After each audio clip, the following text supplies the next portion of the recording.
Sabemos que esta semana las expectativas son altísimas, que todo el mundo comentó muchísimo el programa de la semana pasada. Estuvo James Hamilton, tuvo una cantidad de visitas absolutamente inusual, se multiplicó por mucho la cantidad de visitas que tuvo en el sitio de chilevisión.cl, puede volver a ver su entrevista. Y bueno, y aquí estamos, invitamos esta noche para que estuviera en la mesa tanto a Monseñor Esati como al Cardenal Errázuriz, y ninguno de los dos quiso ni aceptó esta invitación. Lo lamentamos porque hubiese sido un interesante contrapunto o un complemento al programa de la semana pasada. Dicho lo anterior, nos voy a saludar a mis compañeros, Fernando, Juan Carlos, Fernando, muy buenas noches. Buenas noches. Me imagino que ustedes también vieron una semana convulsionada. ¿Sí? Es una buena descripción. ¿Una buena? ¿Sí? Sí. ¿Tú sí? Quizás ¿Sí? algo tímida. ¿Algo así? Claro. Bueno, vamos a recordar un poco, vamos a recordar lo que sucedió la semana pasada, las partes que llamaron más la atención de esa entrevista a James Hamilton, y a la vuelta volvemos aquí a la mesa. ¿Por qué ocurre en la iglesia esto? Esto va a ser terrible lo que te voy a decir, ¿eh? Porque hay una gran cantidad de obispos y sacerdotes homosexuales, hipócritas y abusadores en la iglesia. No te digo que todos, pero hay un buen porcentaje. Pensar que en Chile tenemos solamente el ejemplo de Carabina, nosotros sabemos de otros sacerdotes muy encumbrados, y quizás de algún obispo. Ha sido humillado, ha sido puesto en su lugar, se ha descubierto una persona que estaban listos para canonizarlo. De hecho guardaban hasta las grabaciones que él decía de las prédicas. Tenía una influencia total en la iglesia, en gran parte de la iglesia de Santiago, en gran parte de la sociedad y de los grandes poderes económicos de Santiago. El tema acá de esta gente y las penas o las culpabilidades o lo que él debiera sufrir, yo suelo dejar a sus pares y a la justicia. Ahora, personalmente, eso a mí ya no me importa. Lo que sí me importa, y que es gravísimo, que él tiene un círculo de gente formada con hábitos parecidos que siguen actuando de manera impune. Monseñor Errázuriz es un criminal. Y usted dice, es un criminal. Monseñor Errázuriz del 2004 tuvo denuncias. Las mandó a estudiar con el rigor que hacen ellos. Una humillación de tener que estar contándole a un promotor de justicia, a un vicario eclesiástico, a un notario eclesiástico, repetir los cuentos, contar todas las brutalidades, con el dolor espantoso.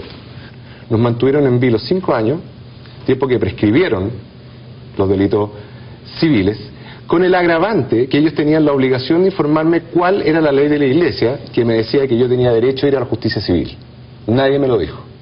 Pero el hecho concreto es que cometió un crimen. El crimen fue que no solo no nos escuchó, sino que no frenó lo que estaba pasando. O sea, Errázuriz tiene en su conciencia muchos abusos de personas. Y eso es un encubridor criminal. Si hay alguien que a mí me gustaría que pagara, es Errázuriz.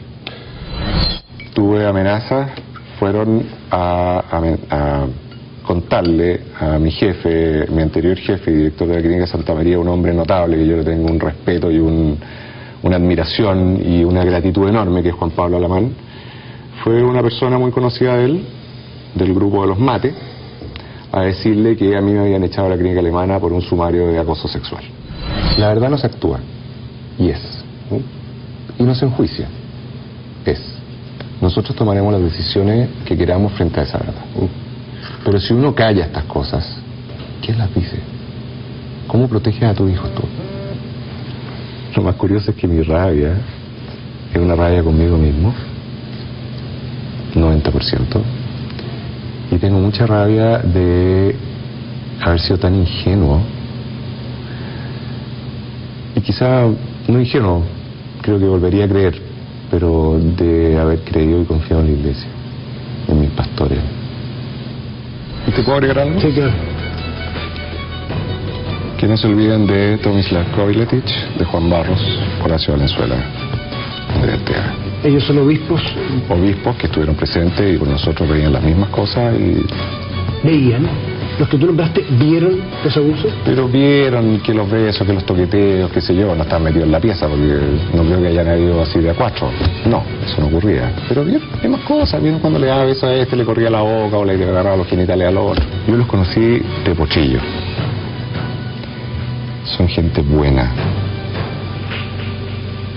que de alguna manera, así como yo, fueron pervertidos. Parte de lo declarado la semana pasada por James Hamilton, que generó todo el revuelo que usted sabe, las reacciones para partir el lunes, al día siguiente de esta entrevista, la Corte Suprema, revirtiendo una disposición de la Corte de Apelaciones, nombró ministro en visita en este caso. Coincidente o no, lo que usted quiera. Juan Carlos Seijos tiene la palabra. Probablemente las declaraciones de Jimmy Hamilton la semana pasada es lo más impactante que se ha visto en televisión desde el deo de Ricardo Lagos el año 88. Y yo diría que al igual que en esa ocasión, lo que hay aquí es un tremendo acto de valentía. No es gratis decir lo que Jimmy Hamilton dijo. Creo que además la valentía no se reduce simplemente a sus declaraciones en este programa, sino que ya venían en actos sucesivos ocurriendo en los años anteriores. No solamente él, sino que los otros denunciantes y víctimas de Fernando Karadima.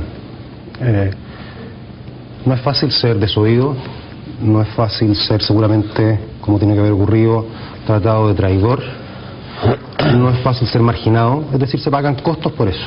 Y yo creo que lo primero que yo al menos rescato es ese acto de valentía. Al mismo tiempo pienso que el rol nuestro, que sea, por lo menos lo que yo he visto en redes sociales, lo que se ha comentado en diarios y en otros lados, no tenía que ver con interpelar, no tenía que ver con quizás ni siquiera preguntar.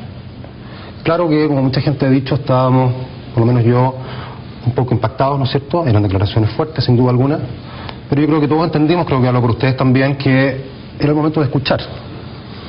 Cuando tienes una persona que está hablando desde su propio dolor, desde su propia experiencia, desde lo que le tocó vivir, y una vivencia tan impactante como esta, creo yo no queda más que escuchar. Aun cuando sea en televisión, creo que aquí el dicho de la ropa sucia se lava en casa no aplica. Creo que estas son cosas que tienen que ventilarse naturalmente más allá de la parroquia El Bosque, más allá de la iglesia. Nos afectan a todos. Y es bueno que se sepa. La verdad nunca va a producir daño, todo lo contrario, independiente que en el corto plazo produzca dolor. Y aquí se dijeron verdades muy fuertes. Y quisiera además decir que hay una diferencia entre la verdad y los juicios.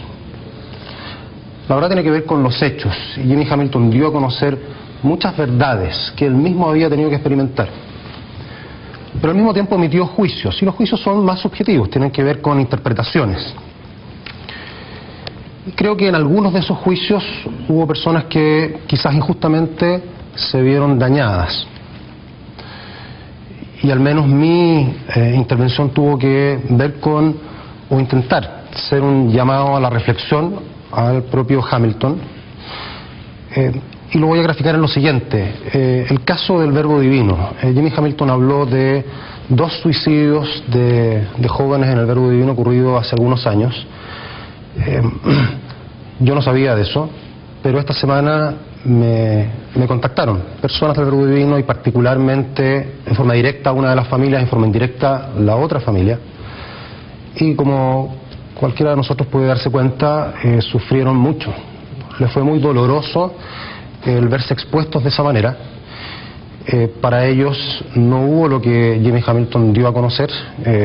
Lo que se me dijo a mí es que había habido, de hecho, una investigación profunda de la PDI, de que no hubo en ningún caso abusos sexuales cometidos por un sacerdote, sino que eran casos más bien de bullying y otras circunstancias. Y no quiero decir con esto que la verdad no tenga que decirse, muy por el contrario. Pero al mismo tiempo quiero decir que es importante separar la paja del trigo. Tratar de no producir dolor en personas que son inocentes, sin por eso renunciar a decir la verdad y decirla de frente, porque la verdad al final es sanadora. Y además asumir las consecuencias que esa verdad tiene. Solo agregar, Fernando, dirás tú, que yo tengo aquí me envían una declaración del Centro de Padres del Colegio Verbo Divino, que va a estar en nuestra página web completa, es un poco larga para leerla, pero al final, sabes ya a lo que nos referimos, dice: asociar estas lamentables pérdidas de las familias que han afectado a estas familias del colegio en nuestra comunidad escolar a supuestos abusos sexuales no se ajusta a la realidad, reabre heridas tanto o más dolorosas que las que a él lo afectan, se refiere al señor Hamilton, y desvían el foco de su denuncia. Es un poco más larga, no podemos leerla, va a estar en nuestra página web, recibida y leída como corresponde. Te quería agregar un punto más, porque, y esto a veces pasa de largo, Jimmy Hamilton en relación a eso dijo: voy a hacer una lucubración, voy a hacer una hipótesis. Él nunca acusó directamente.